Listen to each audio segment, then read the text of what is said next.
Classic Horror with Dom Newton, Episode 4, Dagon by H.P. Lovecraft.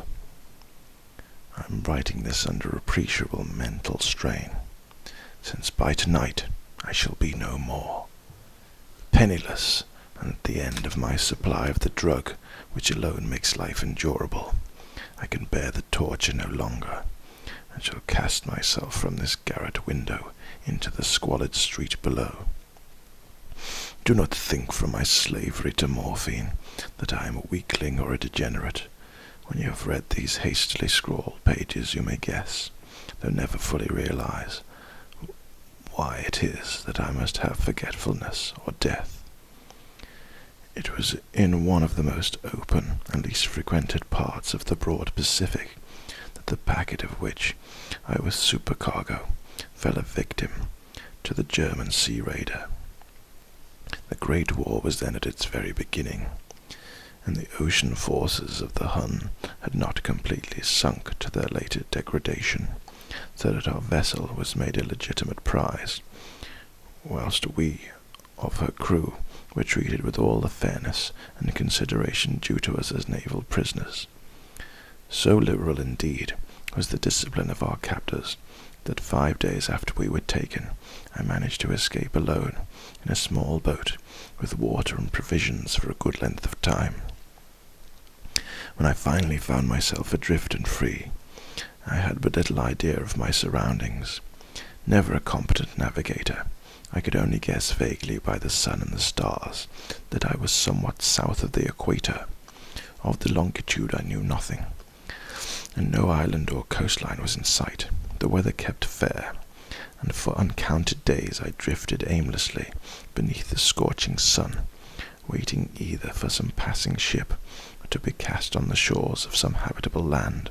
But neither ship nor land appeared, and I began to despair in my solitude upon the heaving vastness of unbroken blue.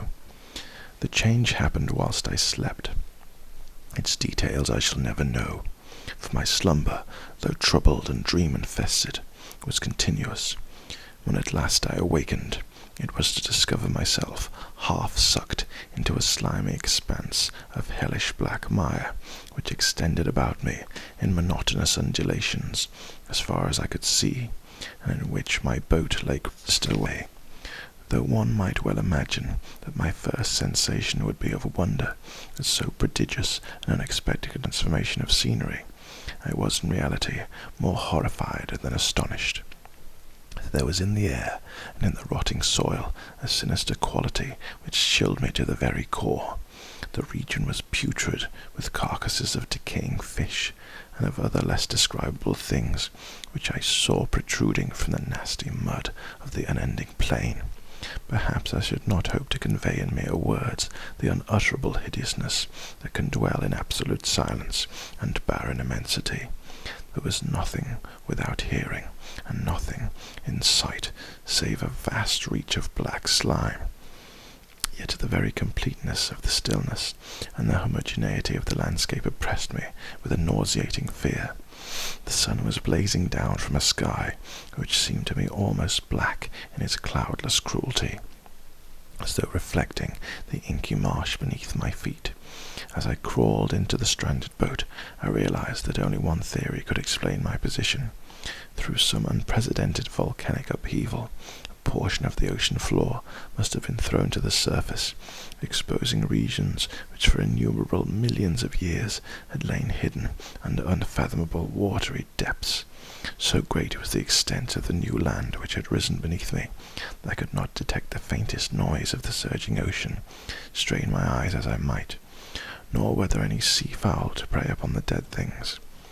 For several hours I sat thinking or brooding in the boat, which lay upon its side and afforded a slight shade as the sun moved across the heavens.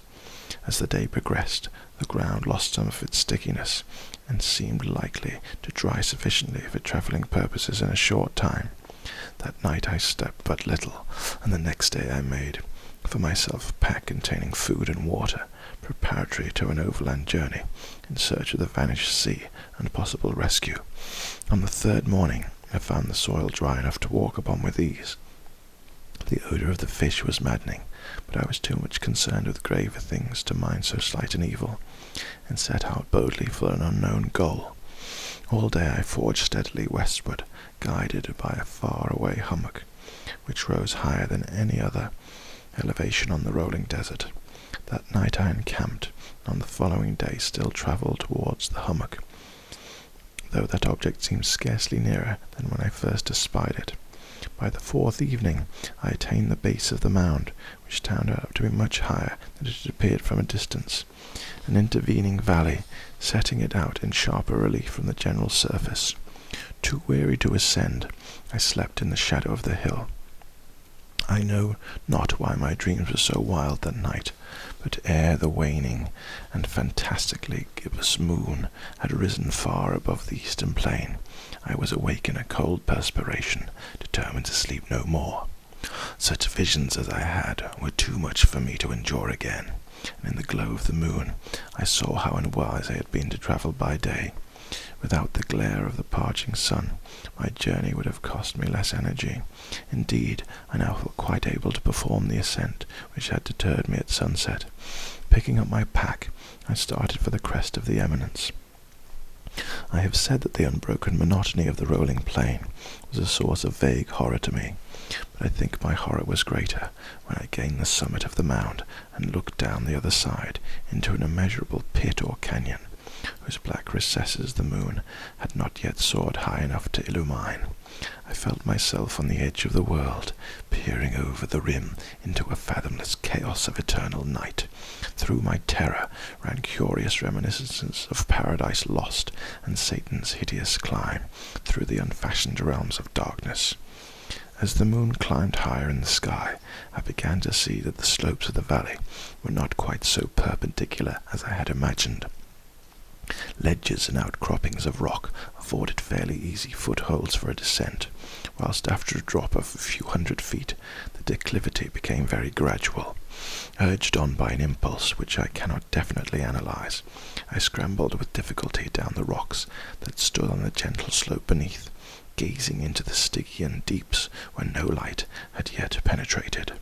All at once my attention was captured by a vast and singular object on the opposite slope, which rose steadily about 100 yards ahead of me, an object that gleamed whitely in the newly bestowed rays of the ascending moon. That it was merely a gigantic piece of stone, I soon assured myself, but I was conscious of a distinct impression that its contour and position were not altogether the work of nature. A closer scrutiny filled me with sensations I cannot express, for despite its enormous magnitude, and its position in an abyss which had yawned at the bottom of the sea since the world was young, I perceived beyond a doubt that the strange object was a well-shaped monolith, whose massive bulk had known the workmanship and perhaps worship of living and thinking creatures. Dazed and frightened, yet not without a certain thrill of the scientist's or archaeologist's delight, I examined my surroundings more closely. The moon, now near the zenith, shone weirdly and vividly above the towering steeps that hemmed in the chasm, and revealed the fact that a far-flung body of water flowed at the bottom, winding out of sight in both directions, and almost lapping at my feet as soon as I stood on the slope. Across the chasm, the wavelets washed the base of the cyclopean monolith, on whose surface I could now trace both inscriptions and crude sculptures. The writing was in a system of hieroglyphics unknown to me, and unlike anything I had ever seen in books, consisting for the most part of conventionalized aquatic symbols, such as fishes, eels, octopuses, crustaceans, mollusks, whales, and the like. Several characters obviously represented marine things, which are unknown to the modern world, but whose decomposing forms I had observed on the ocean-risen plain. It was the pictorial carving, however, that did most to hold me spellbound. Plainly visible across the intervening water, on account of their enormous size, was an array of bas-reliefs, whose subjects would have excited the envy of a Doré.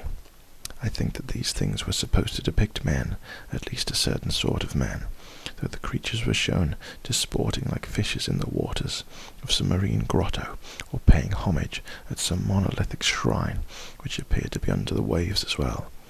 Of their faces and forms I dare not speak in detail, for the mere remembrance makes me grow faint, grotesque beyond the imagination of a Poe or a Bulwer.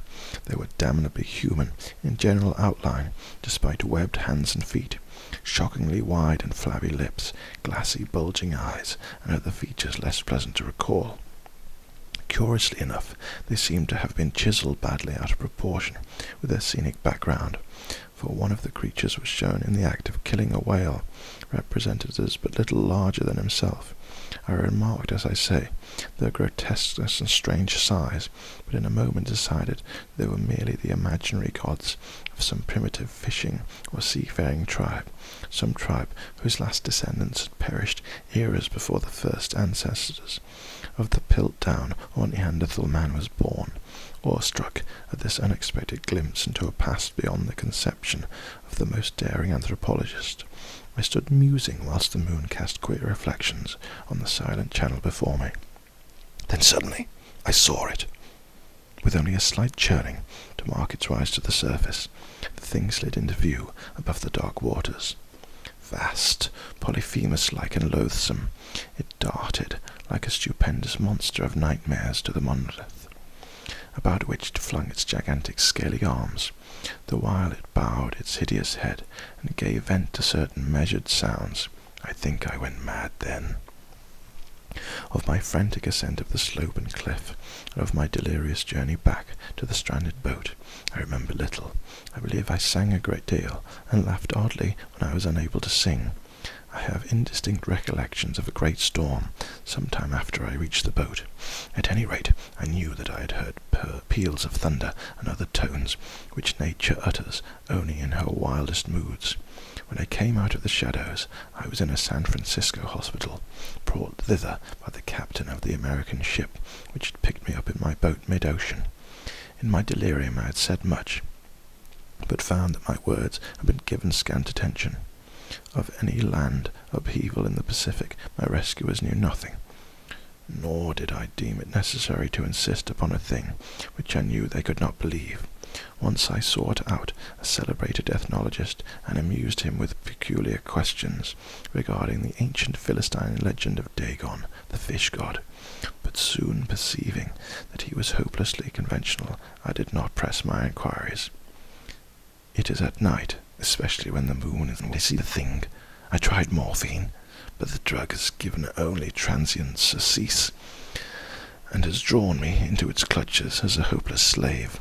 So now I am to end it all, having written a full account for the information or the contemptuous amusement of my fellow men. Often I ask myself if it could not all have been pure phantasm, a mere freak of fever, as I lay sun-stricken and raving in the open boat after my escape from the German man-of-war. This I ask myself, but ever does there come before me a hideously vivid vision in reply. I cannot think of the deep sea without shuddering at the nameless things that may at this very moment be crawling and floundering on its slimy bed, worshipping their ancient stone idols, and carving their own detestable likenesses on submarine obelisks of water-soaked granite. I dream of the day when they may rise above the billows to drag down in their reeking talons the remnants of puny, war-exhausted mankind, of a day when the land shall sink and the dark ocean floor shall ascend amidst universal pandemonium. The end is near. I heard a noise at the door, as of some immense slippery body lumbering against it. It shall not find me. God, that hand! The window! The window! That was classic horror with Dom Newton. Dagon by H.P. Lovecraft. Produced for radio by Preacher Productions.